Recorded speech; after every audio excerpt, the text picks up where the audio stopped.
कांग्रेस ने हमेशा युवाओं के नाम पर सिर्फ अपनी राजनीतिक रोटियां सेकी। राहुल गांधी के प्रधानमंत्री का बनने का हसीन सपना, मुंगेरी लाल का सपना देखने से कौन रोक सकता है।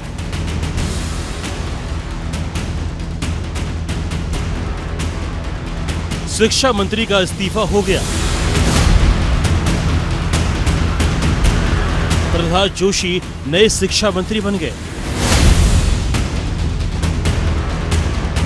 सरकार ने सीजेपी की तीनों मांगे मान ली। छात्रों ने आंदोलन खत्म कर दिया। वो सब कुछ हो गया जिस पर बीते एक हफ्ते से देश में गदर मचा हुआ था। लेकिन जो नहीं हुआ वो है सियासी भिड़ंत का अंत। छात्रों के नाम पर छिड़े सियासी संग्राम ने अब नया मोड़ ले लिया है। प्रधान के बाद विपक्ष के निशाने पर गृह मंत्री अमित शाह हैं, जिसका सबूत है राहुल गांधी की ये चिट्ठी।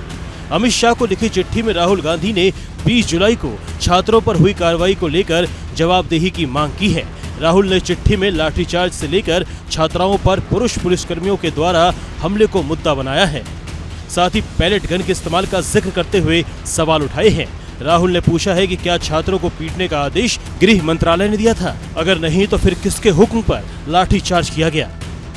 राहुल ने दूसरा सवाल पूछा है कि सिविल ड्रेस में छात्रों को पीटने वाले कौन थे, किसके कहने पर उन्हें वहां भेजा गया था। यानी साफ है कि मानसून सत्र में विपक्ष इन सवालों को उठाएगा।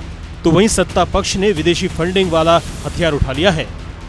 ये किनका साजिश था, कहां से फंडिंग हो रहा था, सारे राज अब खुलने वाले।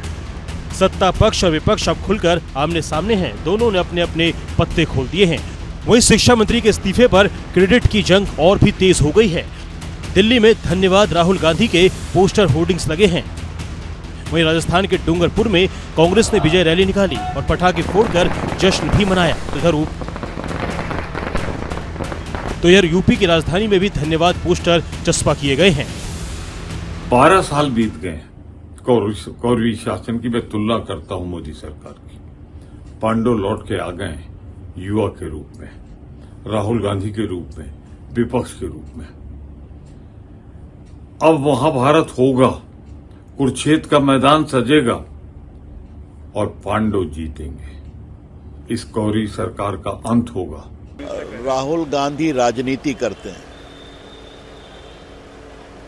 जिस तरह से मोदी विरोध के कारण वो किसी भी सही बहस के लिए तैयार नहीं है। 5 दिन से संसद में चाहते हैं बहस करें, वो अपनी बात कहें, अपनी बात कहेंगे। बहुत कुछ हमें भी बोलना है कि राहुल गांधी कांग्रेस पार्टी की सरकार में क्या क्या लीक हुआ था, राजस्थान में क्या हुआ था, और आप खामोश थे। छात्रों के नाम पर न सिर्फ कांग्रेस और बीजेपी आमने सामने हैं, बल्कि महाराष्ट्र में ठाकरे ब्रदर्स ने भी मोर्चा खोल रखा है। शिक्षा मंत्री के इस्तीफे के बाद उद्धव और राज ठाकरे ने शक्ति प्रदर्शन किया और कॉकरोच को भगवान विष्णु का अवतार करार दे दिया।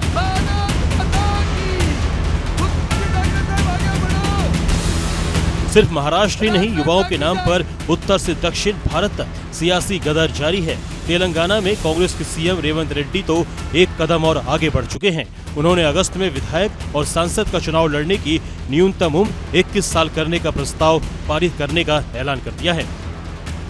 आने वाले दिनों में अगस्त पहली बार हम असेंबली चलाएंगे। असेंबली में ये बिल पास करेंगे।